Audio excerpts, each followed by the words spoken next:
Hello friends, welcome to Angel Maths Competition. तो friends, आज की वीडियो स्टार्ट करेंगे गगन प्रताप सर की बुक एसएससी मैथ्स, और इस बुक के क्वेश्चनों का सॉल्यूशन आपके लिए बहुत ही ज़बरदस्त और बहुत ही ईजी कराया जाएगा। तो फ्रेंड्स, आज की वीडियो में हम क्वेश्चन नंबर 30 से स्टार्ट करेंगे, और ये सभी क्वेश्चन रेशो एंड प्रोपोर्शन यानी कि अनुपात समानुपात से रिलेटेड टॉपिक से ये पूछे जा रहे हैं, और इस चैप्टर से रिलेटेड 1 बाय 1 क्वेश्चन आपको कराए जाएंगे, जो कि आपके लिए बहुत ही ज़बरदस्त और इजी मेथड से आपके सामने इन क्वेश्चनों का सॉल्यूशन होगा।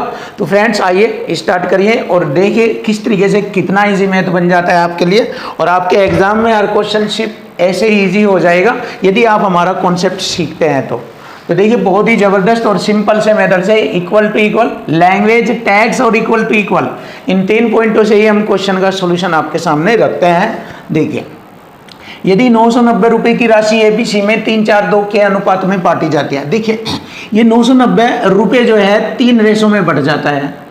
990 रुपए एबीसी के 3 रेशों में बढ़ जाता है 3:4:2 के अनुपात में। तो इसमें बी को मिलने वाली धनराशि बताए। जैसे कि आपको पता है बी को मिलने वाला यहाँ अनुपात है 4, ए को 3, बी को 4, सी को 2। तो बी को मिलने वाली राशि बतानी है। देखिए बहुत आसान, जब ये टोटल 990 रुपए की राशि इन 3 रेशों में बढ़ जाती है, तीनों का टोटल है 990 रुपए, तीनों का रेशो हो गया 3, 4, 7, 2, 9। 9 से मैंने इसको काटा 990 को 110 बार।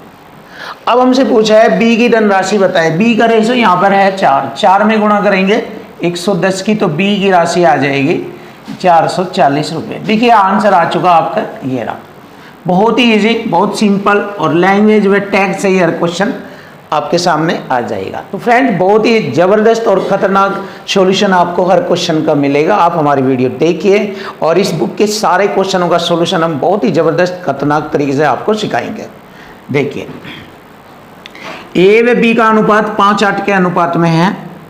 यदि ए व बी में प्रत्येक में 5-5, ए व बी में प्रत्येक में 5-5 जोड़ा जाए तो नया अनुपात ए बी का 2-3 हो जाता है। तो ए व बी का योगफल बताइए। बहुत ही सिंपल, देखो 5-5 जोड़ने से इनका रेशो चेंज हो जाता है। पहले 5:8 था, अब हो गया 2-3। तो हम देखते हैं कितना परिवर्तन हुआ। इधर 5 के जोड़ने से परिवर्तन हो रहा है, हम देख लेते हैं इधर कितना। यहाँ पर पहले दोनों रेशों में अंतर था 3 का, अब 3 का अंतर है, तो उस 3 के अंतर से मैं यहां दोनों रेशों में गुणा करूंगा 3 की।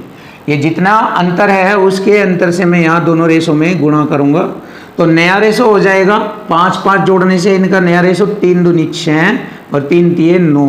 तो हमें मालूम हो गया है 5 से ये 6 हो गया और 8 से ये 9 हो गया, यानी कि 5-5 जोड़ने से एक रेशो बढ़ जाता है। देखो एक रेशो बढ़ जाता है, तो एक रेशो के बराबर हो गया 5। अब हमसे पूछा है ए व बी का योगफल, तो ए व बी का योगफल है रेशो के रूप में 8 और 5 13, 8 और 5 13, 13 में यानी 13 रेशो हो गया दोनों का मिलाकर, और एक रेशो की वैल्यू 5 है, तो 13 की कितनी होगी, गुणा करेंगे इसमें 5 से गुणा करेंगे, 13 पंजे 65, और यही हमारे क्वेश्चन का आंसर बन गया।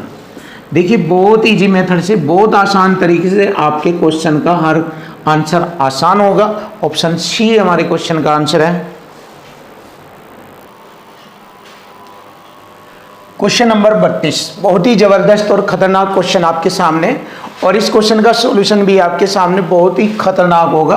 तो आइए फ्रेंड्स देखते हैं कि इसका सॉल्यूशन कितना आसान और खतरनाक किया जाएगा। देखो, अतुल 20 रुपए वाला ब्रेड खरीदता है और दुकानदार को 100 रुपए का नोट देता है। इसका मतलब अतुल ने एक ब्रेड खरीदा 20 रुपए का, 100 रुपए दुकानदार को दिए, तो दुकानदार ने 80 रुपए उसको वापस किया। देखो 100 रुपए में से उसने 20 रुपए काटे और 80 रुपए वापस किया, तो 80 रुपए वापस किया, ये ध्यान रखो।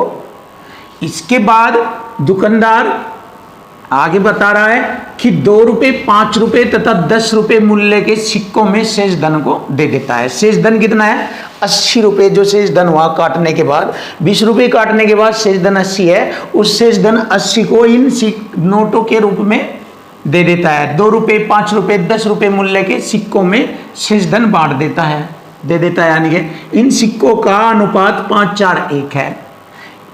तो दुकानदार 5 रुपए की कितने सिक्के अतुल को देता है। बहुत ही आसान, देखिए शेष धन 80 है। तो यहाँ से हम अपना धन बनाएंगे। देखो 2 रुपये वाले सिक्के हैं 5, 5 दूनी 10 रुपये ये हो गया, 5 चौक 20 रुपये ये हो गया, और 10 ही कम 10 ये हो गया। टोटल हो गया धन 80 और यहाँ हमारा धन हो गया 40। तो एक रेशो की वैल्यू हो गई 2, 40 दूनी 80 होता है ना 2। अब हमसे पूछा है दुकानदार 5 रुपए की कितने सिक्के देता है। तो 5 रुपए वाले ये 2 रुपए वाले हैं, ये 5 रुपए वाले हैं 4। तो 4 में 2 की गुणा करेंगे तो 5 रुपए वाले सिक्के देगा। 4 में 2 की गुणा करेंगे इस 2 की तो 8 सिक्के देता है। तो हमारे क्वेश्चन का आंसर आ गया 8। बहुत ही इजी, आसान, खतरनाक। Option C. देखिए जबरदस्त तरीका, और ऐसे ही जबरदस्त तरीके से आपको हर क्वेश्चन का सॉल्यूशन मिलेगा। अब देखो मैं इसको भी आसान करूंगा और पूरे मैथ को ही आसान कर दूंगा। माँ और उसकी बेटी की आयु का अनुपात 7:1 है। माँ की आयु का रेशो 7, बेटी का 1। 5 वर्ष बीतने के बाद यह अनुपात 4:1 हो जाएगा। तो उनकी वर्तमान आयु में अंतर बताना है। तो देखो 5 वर्ष बाद बीतने पर 4:1 का रेशो आ जाता है। वर्तमान में उनकी आयु में अंतर कितना है? 6 का अंतर है। और 5 वर्ष बाद उनकी आयु में अंतर कितने का है? अनुपात में अंतर 3 का। तो 3 की गुणा इधर करेंगे, 6 की इधर करेंगे, दोनों कंडीशन बराबर हो जाती है। देखिए इस 6 की गुणा इधर करूंगा मैं और 3 की गुणा इधर करूंगा। तो सबसे पहले हम 3 की गुणा कर लेते हैं। 3 सते 21 और 3 एकम 3। ये आ गया उनकी वर्तमान आयु का रेशो। अब 6 की गुणा करेंगे इधर ऐसे, देख लीजिए 6 चौक 24 और 6 कम 6।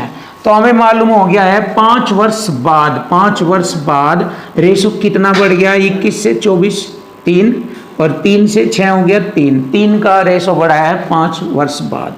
तो 3 रेशो के बराबर हो गया 5। अब हमसे पूछा है उनकी वर्तमान आयु में अंतर। वर्तमान आयु ये है उनकी, इसमें अंतर बताना है। तो यहाँ पे अंतर देख लेते हैं कितना होता है इनका अंतर। 21 और 3 का अंतर हो गया 18। 18 से गुणा कर देंगे आंसर आ जाएगा 3 छंग 18, 6 पंजे 30। तो उनकी वर्तमान आयु में अंतर है 30 साल का। यही हमारे क्वेश्चन का आंसर बनेगा ऑप्शन ए। देखिए बहुत ही जबरदस्त और बहुत आसान टेक्निक आपके सामने है। क्वेश्चन नंबर 34 बहुत ही जबरदस्त और खतरनाक सॉल्यूशन आपके सामने होगा। 12, 18 और 6 का चतुर्थानुपात है। के और 6 का तृतीयानुपात आपस में बराबर है। तो देखिए बराबर है, इक्वल टू इक्वल कॉन्सेप्ट लग लिया। देखिए 12, 18 और 6 का चतुर्थानुपात, बाह्य पदों की गुणा और भीतरी पदों की गुणा करेंगे। जैसे 18 गुणा 6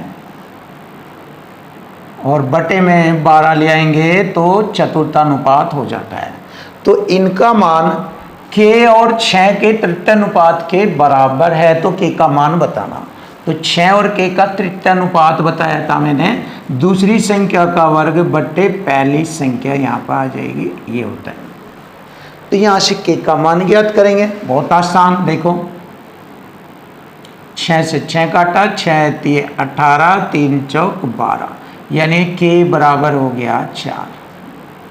और यही हमारे क्वेश्चन का आंसर बनेगा ऑप्शन सी 4। देखिए बहुत इजी तरीके से क्वेश्चन का सॉल्यूशन हो चुका है। के का मान आ गया 4। नेक्स्ट, ए बी और सी के बीच 31,866 रुपये की राशि को ए से बांटा कि ए व बी को 9-8 के अनुपात में, ए व सी को 4-5 के अनुपात में धन मिले। बी का हिस्सा बताओ। तो सबसे पहले हम ए बी सी लिखेंगे। ए व बी को 9-8 के अनुपात में राशि मिली। फिर ए व सी को ए दोबारा फिर आ गया, तो सी यानी क्योंकि ए के साथ सी है, सी इधर लिख लेंगे। ए व सी में 4 9, ए का मान 4 और सी का हो गया 5। ऐसे बांटा जाता है। तो बी का भाग बताएं। तो जेड पोजीशन से आसान करेंगे। 5 9 45, 9 चौक 36, 4 8 32। ऐसे अब उसने कहा है तीनों का धन है 31,866। हमारा तीनों का हो गया 2 6 5 11 2 13 हासिल 1 3 3 6 4 10 11 ऐसे। अब b का धन पूछा है, b का मान है यहाँ 32, 32 से गुणा करेंगे अब हम। तो जैसे हम 113 से इसको पूरे काटेंगे तो 9024 हमारे क्वेश्चन का आंसर बनेगा, जो कि ऑप्शन ए है 9024। तो बहुत ही ज़बरदस्त और ख़तरनाक सॉल्यूशन आपके सामने। इससे नेक्स्ट वीडियो में मैं आपके लिए बहुत ही अच्छे अच्छे चैप्टर वाइज 1 बाय 1 क्वेश्चन लेकर आऊँगा। थैंक यू, धन्यवाद।